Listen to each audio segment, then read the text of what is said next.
ومواله ولا حول ولا قوة إلا بالله أما بعد. Bapak Ibu, para tamu Allah, tamu Rasulullah yang berbahagia, marilah kita awali perjalanan rihlah kita pada pagi hari ini dengan bersama-sama membaca doa safar.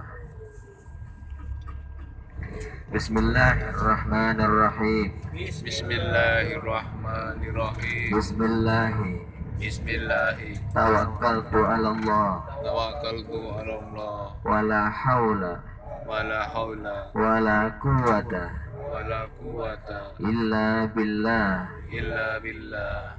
Bismillahi majreha Bismillahi majreha wa mursaha. wa mursaha. Inna rabbi Inna rabbi laghafurur rahim. ghafurur rahim. Allahu akbar. Allahu akbar. Allahu akbar. Allahu akbar. Allahu akbar. Allahu akbar. Subhanalladzi Subhanalladzi sakhkhara lana hadza sakhkhara lana hadza wa ma kunna wa ma kunna lahu muqrinin lahu muqrinin wa inna wa inna ila rabbina ila rabbina lamunqalibun. lamunqalibun. Allahumma Allahumma inna nas'aluka inna nas'aluka bis safarina hadza safarina al-birra wat taqwa al-birra wat taqwa wa minal amali wa minal amali ma tarda. ma tarda. Allahumma Allahumma hawwin alaina awwin alaina safarana hadza safarana hada wa atwi anna waqti anna bu'da. wa'da. Allahumma Allahumma anta sahibu anta sahibu bis safari bis safari wal khalifatu wal khalifatu bil ahli.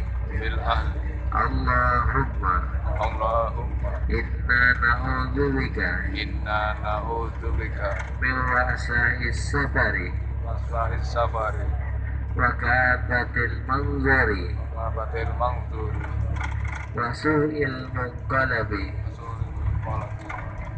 bil mali fil mali wal ahli wal ahli wal waladi. wal waladi. Wa sallallahu Sallallahu ala sayyidina Muhammadin ala sayyidina Muhammad wa ala alihi wa ala alihi wa sahbihi wa sahbihi wa sallam wa sallam. walhamdulillahi rabbil alamin. Alhamdulillahi rabbil alamin.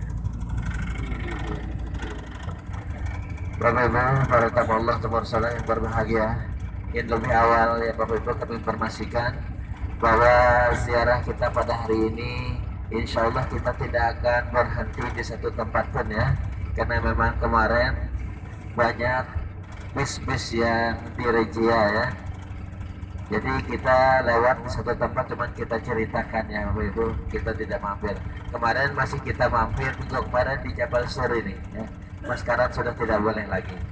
Di Arafah pun kita tidak boleh mampir lagi. Jadi kami minta maaf ya, karena ini adalah peraturan resmi dari pemerintah yang tidak boleh dilanggar.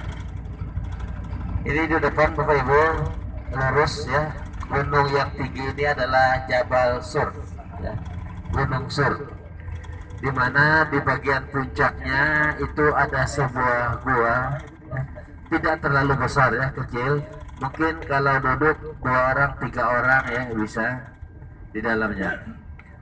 Gua Sur inilah Bapak Ibu yang merupakan saksi sejarah. Ini di sebelah kanan kita ya, yang agak tinggi.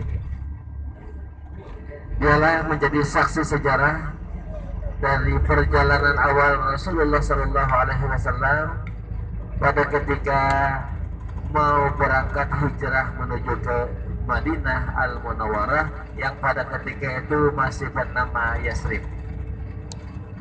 Ini ya gunungnya, tingginya kurang lebih 1650 meter tingginya. Jadi kalau naik gunung ini biasanya membutuhkan waktu kurang lebih 3 jam ya. Itu kalau untuk yang segar ya. Tapi kalau yang agak lemah-lemah dikit mungkin pulang perginya bisa 1 malam. Tuh. Ini kalau mas-masnya yang masih muda-muda dia punya nyali itu masih bisa ya. Berangkat nanti sore habis asar berangkat nyampe ke atas itu maghrib, nanti habis maghrib baru turun. Tapi lumayan ya.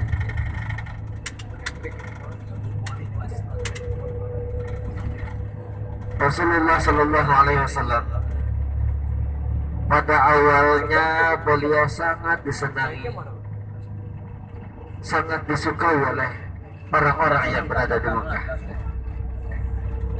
Bahkan yang bernama Abu Lahab itu Bapak Ibu ya, beliau memerdekakan hamba yaitu Halimah Sa'diyah ya, yang dimerdekakan beliau pada ketika lahirnya Rasul karena gembiranya melihat Rasulullah Sallallahu Alaihi Wasallam itu lahir. Kenapa Abu Lahab gembira sekali? Karena dalam sejarah orang Arab yang paling tampan, paling gagah itulah Abu Lahab. Sehingga dia punya istri namanya Ummu Jamil ya. Orang yang paling cantik pada ketika itu. Proses kelahiran Rasulullah Sallallahu Alaihi Wasallam, Abu Lahab menyaksikan bahwa Muhammad ini adalah luar biasa gagah, kelihatan udah nampak gagahnya itu waktu lahir udah kelihatan, sehingga dia berprasangka inilah orang yang bakal menjadi penerus ketampanan saya di kemudian hari. Setelah itu sampai remaja Rasulullah tidak ada seorang pun yang ada di Arab ini yang tidak mengakui mulianya akhlak beliau, bagusnya akhlak beliau. Semua mengakui. Tapi Bapak Ibu ya, setelah Rasulullah Sallallahu Alaihi Wasallam genap berumur 40 tahun, waktu itu beliau berada di Gua Hira. Datanglah makhluk Allah Subhanahu Wa Taala yang di kemudian harinya diketahui oleh malaikat Jibril Alaihissalam membawakan wahyu kepada Rasulullah Sallallahu Alaihi Wasallam, yaitu surah Al-Alaq ayat 1 sampai dengan ayat 5. Dan itulah awal daripada kenabian dan kerasulan Muhammad Sallallahu Alaihi Wasallam. Nah Bapak Ibu, setelah turunnya wahyu itu, tahulah orang-orang Arab yang ada di Mekah ini bahwa Muhammad adalah menjadi nabi, seorang nabi dan seorang rasul. Sebenarnya mereka tidak ada yang meragukan akan kenabian mereka, kenabian Rasulullah. Abu Jahal, Abu Lahab, Abu Sufyan, mereka mengakui. Tapi karena jabatan, karena angkuhnya mereka, sehingga mereka tidak mau menerima Rasulullah SAW sebagai nabi. Kenapa? Karena takut. Kalau kita akui Muhammad sebagai nabi, maka dialah yang akan menjadi pembesar di sini. Kita bukan jadi apa-apa lagi. Seperti itu. Artinya mereka tidak mau menerima itu bukan karena tidak percaya, tetapi karena takut kehilangan jabatannya, takut kehilangan pengaruh dan lain sebagainya. Artinya mereka sudah mengakui dari akhlak Rasulullah mulai kecil sampai dewasa sampai berumur, mereka mengakui bahwa itu adalah tidak ada orang yang melebihi kebaikan akhlak Rasulullah Sallallahu Alaihi Wasallam. Nah setelah itu Bapak Ibu, diutusnya Rasulullah Sallallahu Alaihi Wasallam itu bukan diterimanya. Dari situlah berawal semua musibah kepada Rasulullah. Rasulullah diteror, dihujat dan bahkan puncak daripada penolakan mereka kepada Rasulullah Sallallahu Alaihi Wasallam yaitu dengan diadakannya sayembara.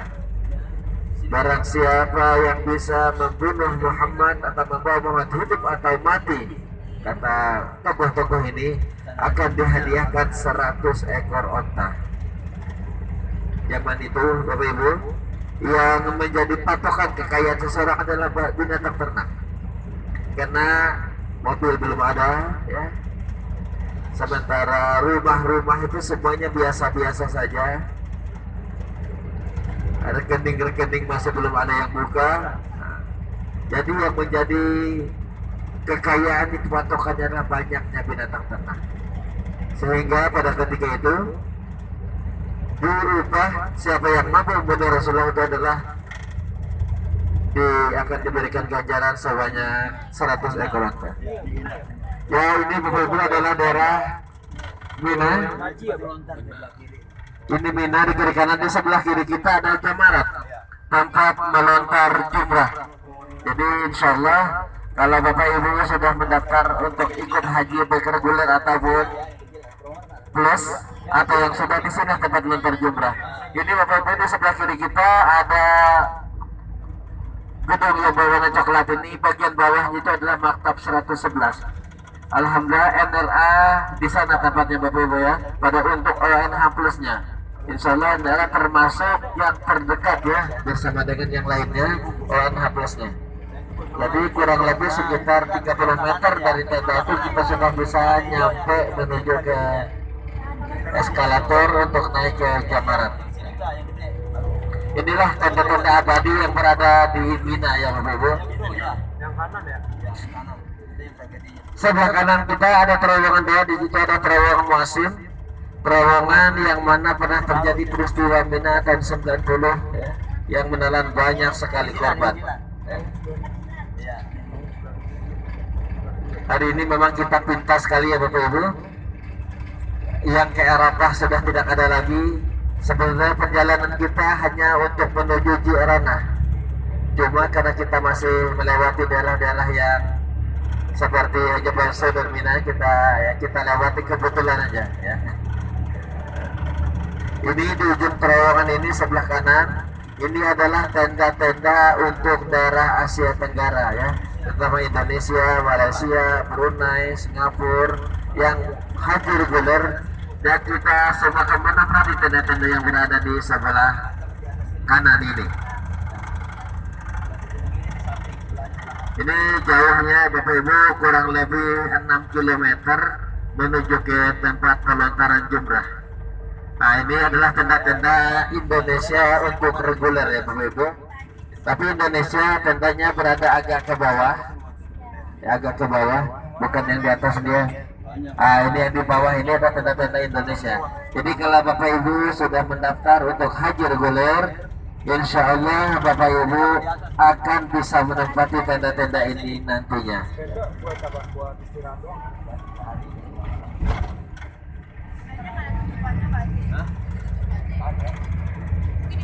Jalur kita sekarang Bapak Ibu adalah menuju ke Ji'ranah langsung ya.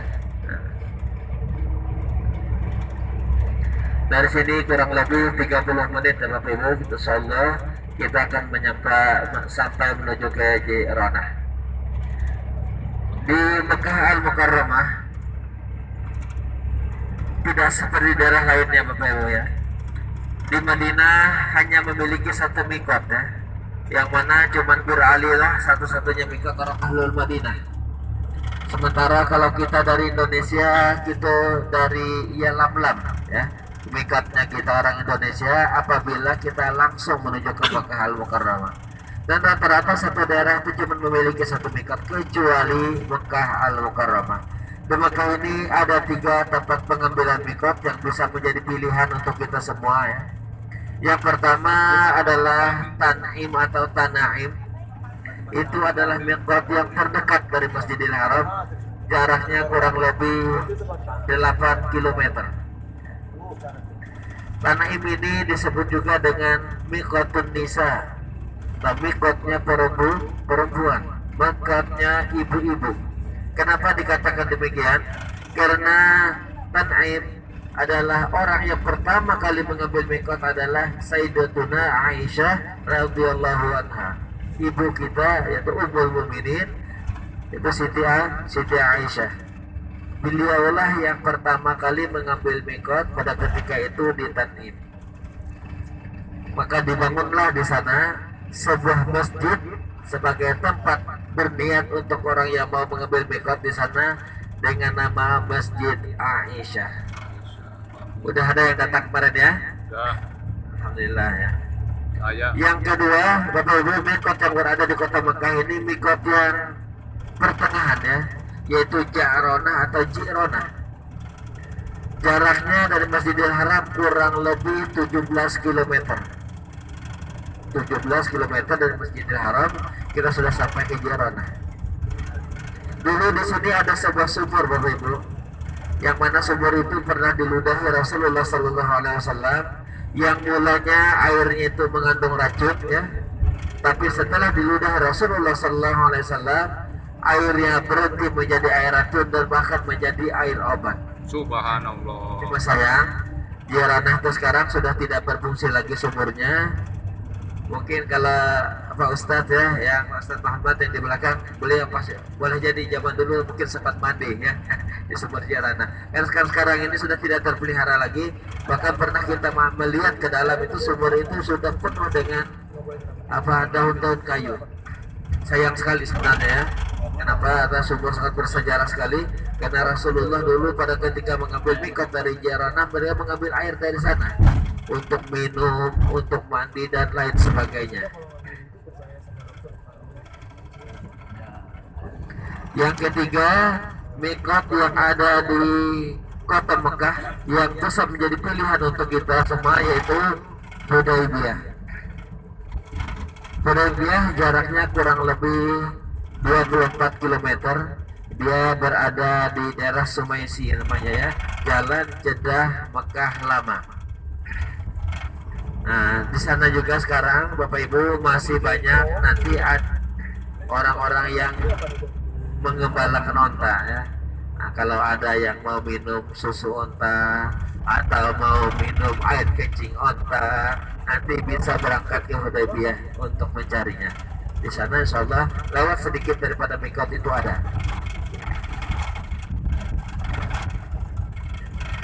Hari ini kemungkinan besar kita bisa menyelesaikan umrah kita sebelum salat zuhur. Ya. Kalau memang masih tenaga kita banyak Bapak Ibu, terutama yang masih muda-muda ya, boleh nanti dilanjutkan lagi untuk mengambil mikot di sore hari ya.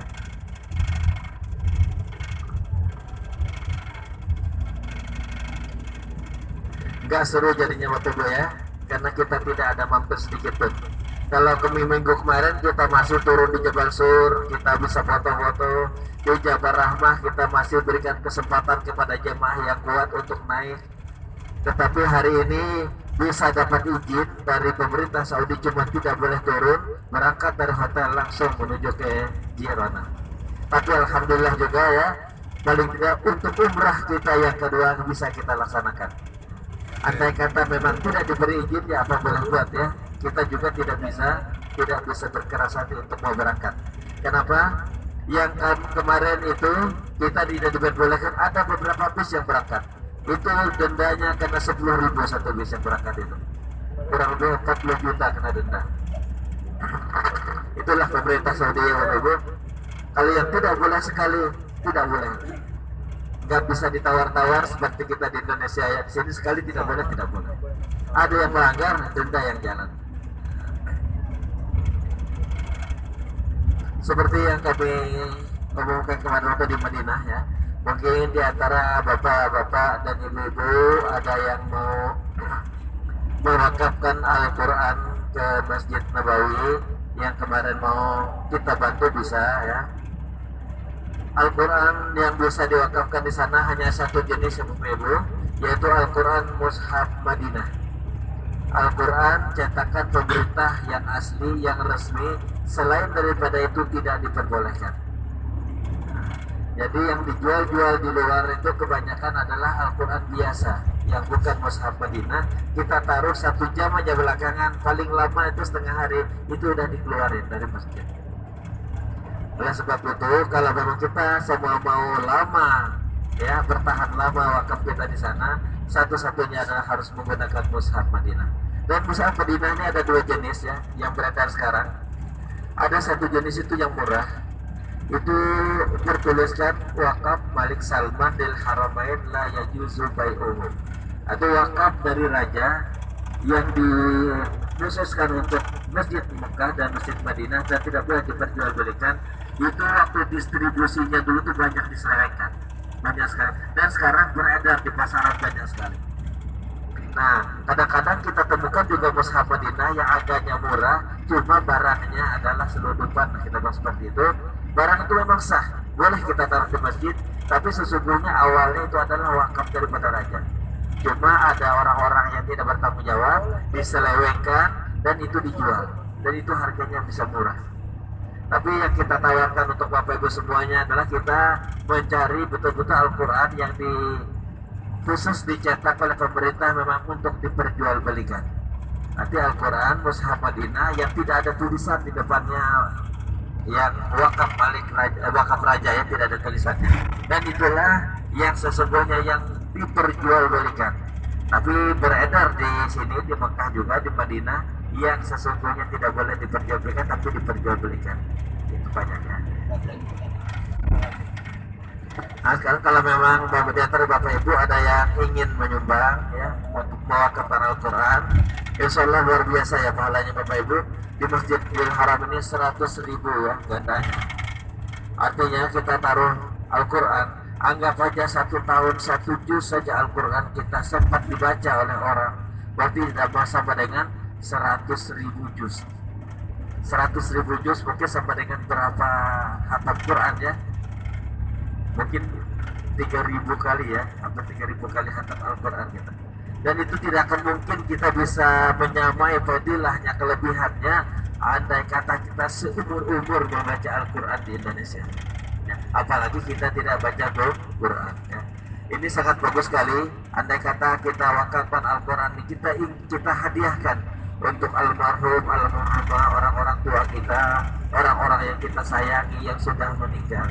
Karena yang mereka harapkan Bapak Ibu adalah dari anak-anak yang soleh, hadiah dari orang-orang yang masih hidup. Karena setiap orang sudah meninggal itu terputus semuanya ya. Illa matabna adama in qata amaluhu illa min salasin sadaqatin jariyatin aw ilmin yuntafa'u bihi aw waladin shalihin yad'u lahu. Kalau sedekah jariah kalau ada alhamdulillah bisa mengalir, kalau tidak ada maka itu tidak terputus. Ya kalau orang tua kita itu memiliki banyak amalan kebaikan ya, ilmu yang bermanfaat yang sudah